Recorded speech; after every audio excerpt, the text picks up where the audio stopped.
Hi, my name is Chris Mackney, and I'm dead. I'd like to read you my reasons. The love that my daughter and I shared was truly special. She's such a sweet, kind, and gentle spirit. I am so sorry I will not be there to see her grow into a beautiful woman. It absolutely crushed me not to be in her life over the last 3 years. I worked very hard as a mother to build her confidence and self-esteem. She's smart, funny, considerate, but she didn't know it yet. I pray that she realizes her strengths and her confidence in herself will continue to grow. I love you dearly. My son was just entering kindergarten when I lost access to him. He is gregarious, outgoing, and a great athlete. He's smart and fearless. He could have just as much fun by himself as he could with other kids. Even the older boys in our neighborhood wanted to play with him. It absolutely breaks my heart that I will not be able to help him grow into a man. I love you too. I miss you both so much. My identity was taken from me as a result of this process. When it began, I was a commercial real estate broker. I lived by the golden rule and made a living by bringing parties together and finding common ground.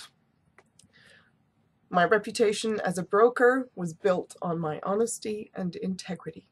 When it ended, I was broke, homeless, unemployed, and had no visitation with my own children. I had no confidence and was paralyzed with fear that I would be going to jail whenever my ex-husband wanted. Nothing I could say or do would stop it. This is what being targeted by a psychopath looks like. This is the outcome.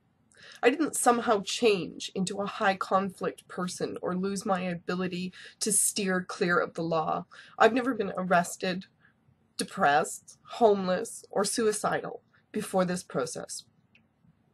The stress and pressure applied to me was deliberate, and nothing I could do or say would get me any relief. Nothing I or my attorney said to my ex-husband's attorney or the court made any difference. Truth, facts, evidence, even the best interests of my children had no effect on the outcome. The family court system is broken, but from my experience, it is not the laws, it's the lawyers. They feed off the conflict. They are not hired to reduce conflict or protect the best interests of the children, which is why third parties need to be involved.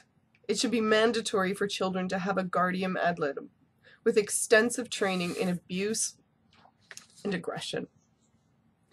It is absolutely shameful that the Fairfax County Court did nothing to intervene or understand the ongoing conflict. Judge Randy Bellows also used the children as punishment by withholding access for failing to file a tax receipt. The entire conflict centered around denial of access to the children. It was inconceivable to me that he would use children like this. This is exactly what my ex-husband was doing, and now Judge Bellows was doing it for him. To all my family, friends, and the people that supported me through this process, I am so sorry. I know my reactions and behavior throughout this process did not always make sense. None of this made sense to me either. I had no help, and the only suggestion I got from my attorneys was to remain silent. At first, I did what I was told, remain silent and listen to my attorneys. Then after I had given my ex-husband full custody to try and appease him, I learned about psychopathy and emailed Dr. Samenow about my concerns and asked him for help. Of course, I was ignored. As the conflict continued, I was forced to defend myself. When that didn't work, I thought I could get the help I needed by speaking out. There is no right or wrong way to defend yourself from abuse. Naively, I thought that abuse was abuse, and it would be recognized and something would be done. I thought speaking out would end the abuse, or at least get them to back off. It didn't. When no one did anything, they were emboldened. I took my own life because I had come to the conclusion that there was nothing I could do or say to end the abuse.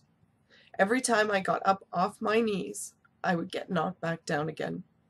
They were not going to let me be the mother I wanted to be to my children. People may think I'm a coward for giving up on my children, but I didn't see how I was going to heal from this. I have no money for an attorney, therapy, or medication.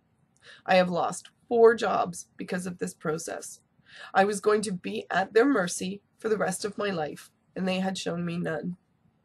Being alienated, legally abused, emotionally abused, isolated, and financially ruined are all recipes for suicide. I wish I was stronger to keep going, but the emotional pain and fear of going to court and jail because of exorbitant child support became overwhelming. I became paralyzed with fear. I couldn't flee, and I could not fight. I was never going to be allowed to recover. I wish I were better at articulating the psychological and emotional trauma I experienced. I could fill a book with all the lies and mysterious rulings of the court. Never have I experienced this kind of pain. I asked for help, but good men did nothing, and evil prevailed. All I wanted was a guardian ad litem for my children.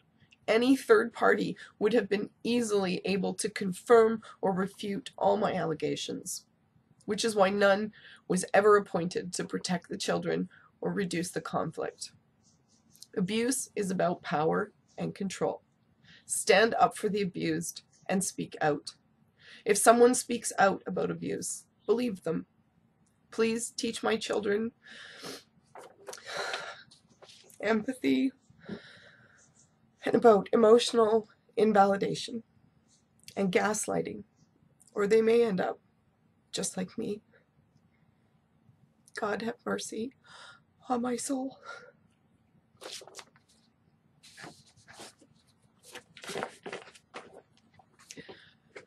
I'm not Chris Mackney.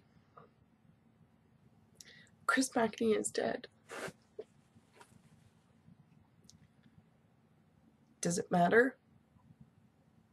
Does it feel more important when a woman says it? What if I told you that right now, my ex-husband, the one who played such a central role in me taking my life, now claims that he owns these words. My words are his. They don't belong to me. They belong to him. What if I told you that websites interested in promoting and discussing the abuse of women in marriage, the way that men use children to punish their wives? What if I told you that my ex-husband had ordered all of those websites to take my notes down because they didn't show him in a good light?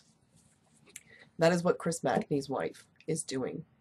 She is trying to take his words as her own, claim that she owns them, for no reason other than it doesn't show her in a particularly good light. She's trying to silence, to steal the only thing Chris has left, his words. We can't let that happen. I invite everyone who wants to see Chris's words spread across the internet as far and as wide as we can to copy and repost and share this video and all the other videos of the readings of Chris's note.